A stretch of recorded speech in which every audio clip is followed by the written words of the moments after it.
आज की ताजा खबरों के अपडेट में बात करेंगे देश भर की तमाम बड़ी और काम की खबरों की, साथ ही भारत सरकार की ओर से लिए गए कुछ महत्वपूर्ण फैसलों और जारी किए गए कुछ नए नियमों की। इसके अलावा जियो, एयरटेल और वोडाफोन की सिम यूज करने वाले लोगों के लिए बड़ी खबर है। अब आपको होने वाला है बड़ा फायदा। आखिर क्या है पूरी खबर बताएंगे आपको इस अपडेट में। साथ ही बैंक खाताधारकों के लिए आज एक जरूरी खबर है। बैंक ने door step banking facility charge में किया है कटौती। सिर्फ 50 रुपए में कर पा सकेंगे आप कैश। आखिर क्या है पूरी खबर बताएंगे आपको इस अपडेट में। साथ ही पबजी गेम खेलने वाले लोगों के लिए अच्छी खबर, बैटल ग्राउंड मोबाइल इंडिया में आएगा ये खास मैप, जारी हुआ है टीजर। आखिर क्या है पूरी खबर बताएंगे आपको इस अपडेट में। साथ ही रेल यात्रियों के लिए जरूरी खबर है, रेलवे ने जारी कर दी है कैंसिल ट्रेनों की लिस्ट। आखिर क्या है पूरी खबर बताएंगे आपको इस अपडेट में। साथ ही चक्रवाती तूफान यास को लेकर भी एक बड़ा अपडेट निकल कर आ रहा है सामने, बताएंगे आपको इस अपडेट में। साथ ही अनाथ बच्चों को 18 साल होने तक 1000 रुपए देगी ये सरकार। आखिर कौन सी सरकार ने दिया ये फैसला बताएंगे आपको इस अपडेट में।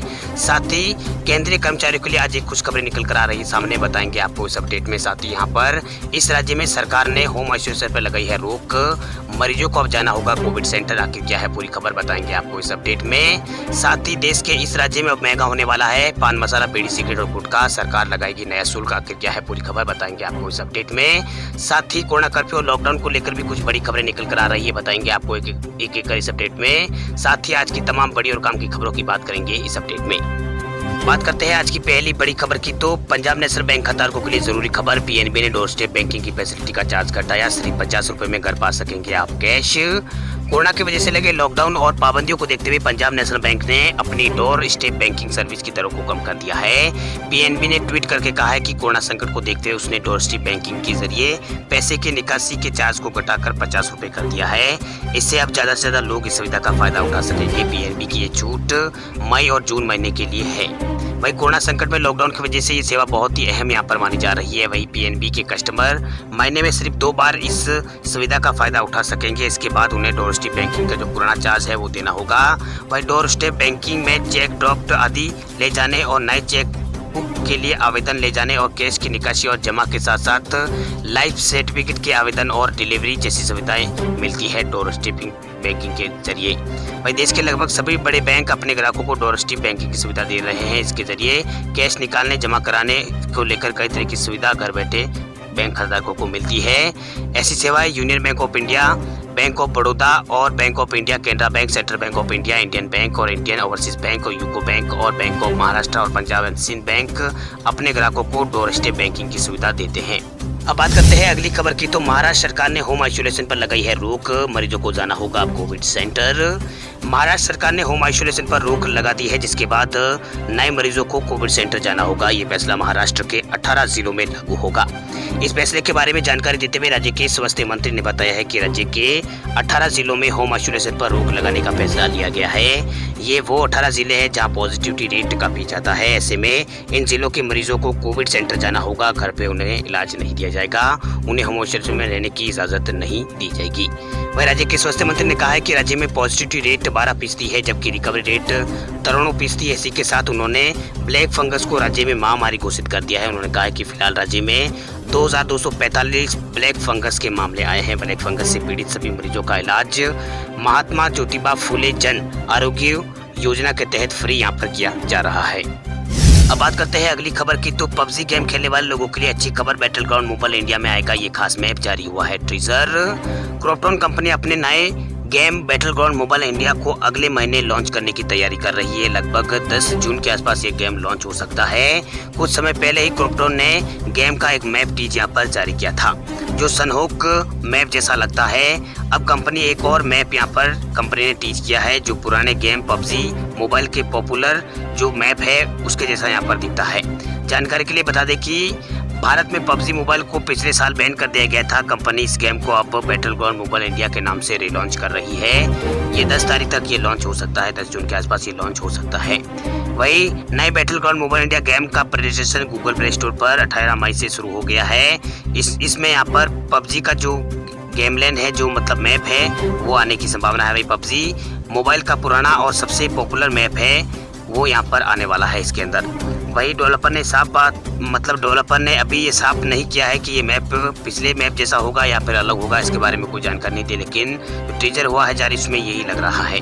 वहीं गूगल प्ले स्टोर की लिस्टिंग पर इस मैप की फोटो शेयर की गई है जो देखने में पुराने मैप जैसे ही लग रही है। इससे ये बात साफ होती है कि जो मीरामार मैप यहाँ पर इसमें जो मीरामार मैप है उसको भी यहाँ पर शामिल किया गया है।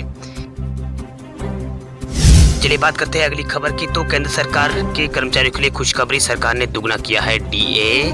मोदी सरकार ने कोरोना संकट के बीच सरकारी कर्मचारियों को बड़ी खुशखबरी दी है। केंद्र सरकार ने अब वेरिएबल महंगाई भत्ते को बढ़ाकर दुगना यहाँ पर कर दिया है।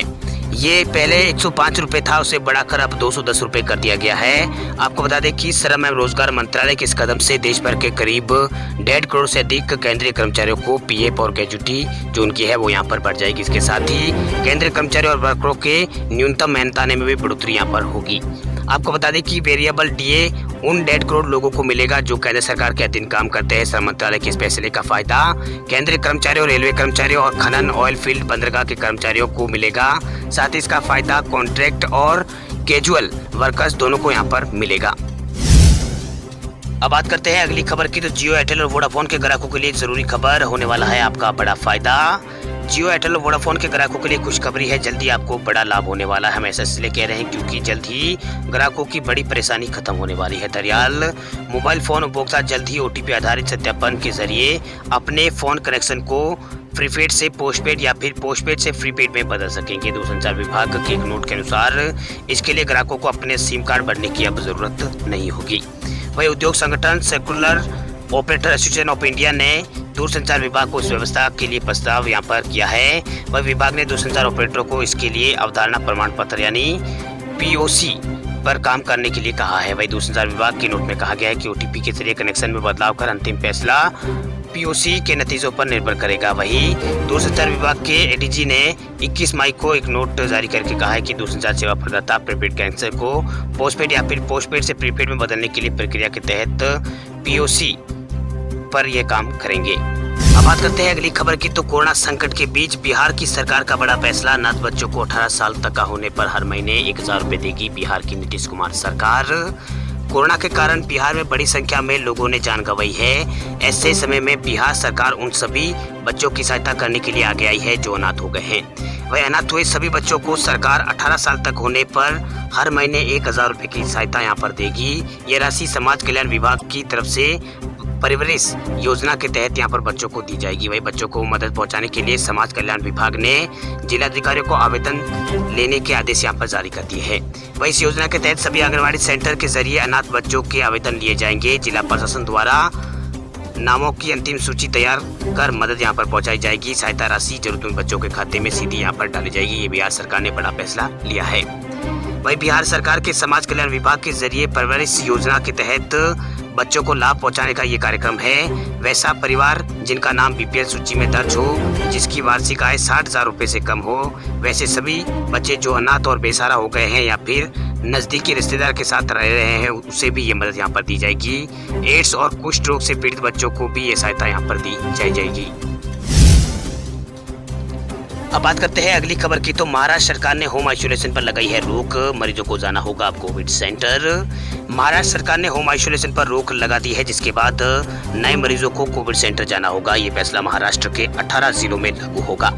इस फैसले के बारे में जानकारी देते हुए राज्य के स्वास्थ्य मंत्री ने बताया है कि राज्य के 18 जिलों में होम आइसोलेशन पर रोक लगाने का फैसला लिया गया है। ये वो 18 जिले हैं जहां पॉजिटिविटी रेट काफी ज्यादा है। ऐसे में इन जिलों के मरीजों को कोविड सेंटर जाना होगा। घर पे उन्हें इलाज नहीं दिया जाएगा, उन्हें होम आइसोलेशन में रहने की इजाजत नहीं दी जाएगी।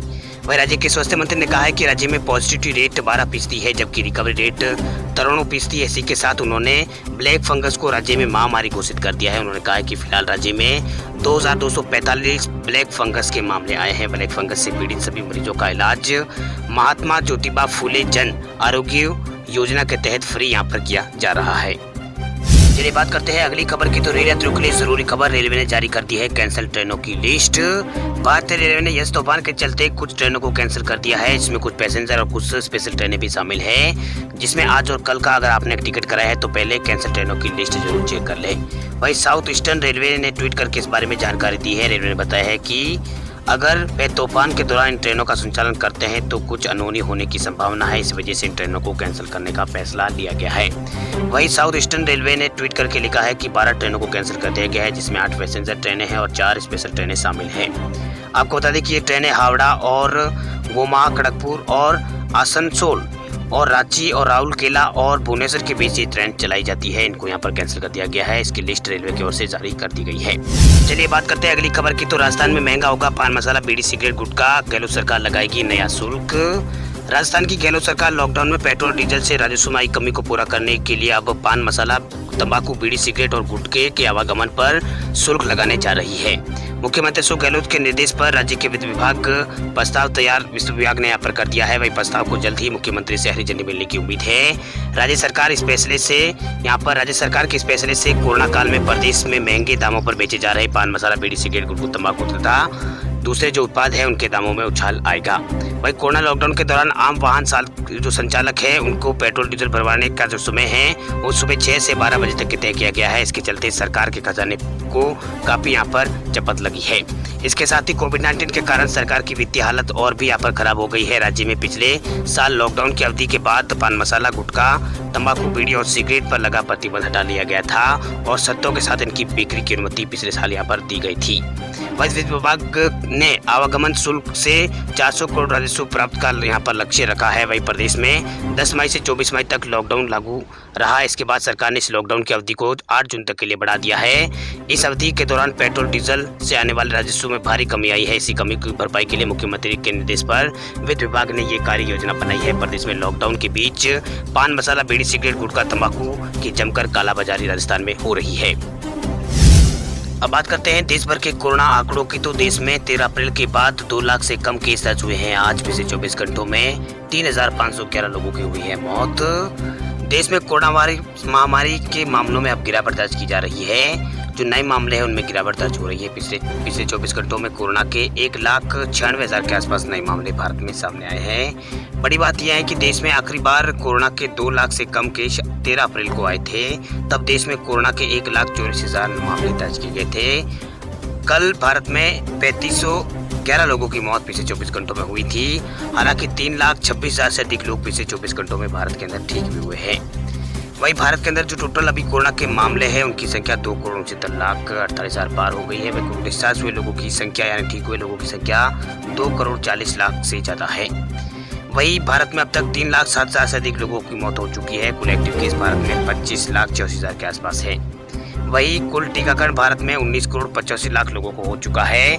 वही भारतीय चिकित्सा अनुसंधान परिषद यानी आयुष्मान ने बताया कि भारत में कल कोरोना वायरस के लिए 20 लाख सैंपल टेस्ट किए गए थे, जिसके बाद ये टोटल मामले सामने आए थे। 1,96,000 के आसपास मामले सामने आए हैं। वही देश में कुल 33,25,54,000 सैंपल टेस्ट किए जा चुके हैं अभी तक। वही केंद्रीय स्वास्थ्य मंत्रालय ने बताया कि भारत में 18 दिनों से कोरोना के मामलों में तेजी है, उसमें अब कमी आ रही है। पिछले 18 दिनों से कोरोना के जो मामले हैं उनमें कमी आ रही है। 18 दिनों से 3 लाख से कम केस आ रहे हैं। वही रिकवरी रेट भी लगातार बढ़ रहा है। वही एक्टिव केसों में गिरावट भारत में आई है। मंत्रालय ने बताया कि पिछले 15 हफ्तों के नमूनों की जाँच में 2.5 गुना वृद्धि की गई है, जबकि पिछले 2 हफ्तों में से साप्ताहिक संक्रमण दर में तेजी से गिरावट भारत के अंदर आ रही है, जो कि एक राहत की खबर है। वहीं देश के अलग अलग राज्यों में कोरोना के मामलों में अब गिरावट का दौर जारी है। महाराष्ट्र, पंजाब, हरियाणा, राजस्थान और गुजरात में भी कोरोना के मामलों में जबरदस्त गिरावट अब आ रही है। इसके अलावा एमपी में भी कोरोना के मामलों में जबरदस्त गिरावट आ रही है। इसलिए सरकार ने लॉकडाउन की प्रक्रिया को अनलॉक करने की शुरुआत करने की बात यहाँ पर कही है। 1 जून से मध्य प्रदेश के अंदर लॉकडाउन में ढील यहाँ पर लोगों को दी जाएगी, कुछ राहत यहाँ पर दी जाएगी। इसके अलावा राजस्थान के भी कुछ जिलों के अंदर ऐसी बात कही जा रही है कि जहाँ मामले कम होंगे वहाँ पर 1 जून के बाद ढील देने की बात यहाँ पर सरकार ने दी है। अब बात करते हैं अगली खबर की। तो मोदी सरकार जल्द कर सकती है प्रोत्साहन पैकेज का ऐलान, इन सेक्टर्स को दी जाएगी प्राथमिकता। कोरोना की दूसरी लहर से देश भर में कोहराम मचा हुआ, इस बीच कई सेक्टर बुरी तरह से प्रभावित हुए हैं। ऐसे में अब खबर है कि केंद्र की मोदी सरकार कोरोना की दूसरी लहर से प्रभावित सेक्टर्स के लिए प्रोत्साहन पैकेज देने का विचार कर रही है। जल्द ही इसका ऐलान किया जा सकता है। इस मामले से जुड़े एक सूत्रों ने यहाँ पर कहा है कि कोरोना वायरस लहर में सबसे ज्यादा प्रभावित क्षेत्रों के लिए सरकार एक प्रोत्साहन पैकेज की तैयारी कर रही है, जिसका उद्देश्य स्थानीय लॉकडाउन से जूझ रही अर्थव्यवस्था को समर्थन करना है। वहीं मीडिया रिपोर्ट के मुताबिक वित्त मंत्रालय छोटे और मध्यम आकार की कंपनियों के साथ साथ पर्यटन और विमानन और अतिथि उद्योगों को बढ़ावा देने का प्रस्ताव पर काम कर रही है। मामलों की जानकारी रखने वाले शख्स ने बताया कि ये चर्चा शुरुआती चरण में है और फिलहाल घोषणा के लिए कोई समय सीमा यहाँ पर तय नहीं की गई। हालांकि इस पर वित्त मंत्रालय के प्रवक्ता ने टिप्पणी करने से इनकार कर दिया है।